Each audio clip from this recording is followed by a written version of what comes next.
Protestant Reformation. In the early 1500s, Martin Luther created a Reformation. This Reformation was known as the Protestant Reformation. Martin Luther was a German monk. He became fed up with the church's abuse of power.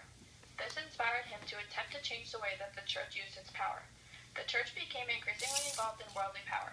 The popes used the church's money to live luxurious lives, and the clergy took advantage of the people by selling indulgences. Indulgences were forgiveness of sins, or basically just pieces of paper given to the people to earn money for the church. The churches were selfish and only cared about their own luxurious, lavish lives.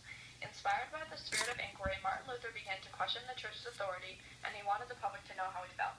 Thanks to the invention of the printing press by Johann Gutenberg in 1455, he could do this. He created the 95 Theses, which are documents that explain the unfair use of authority by the church. He posted these 95 Theses to the door of the Catholic Church in Germany. The printing press allowed the ideas to be spread throughout Germany. Although the church shamed Martin Luther for standing out against them, many people viewed him as a hero and believed in his 95 Theses. Because of Luther's 95 Theses, there were many changes to society.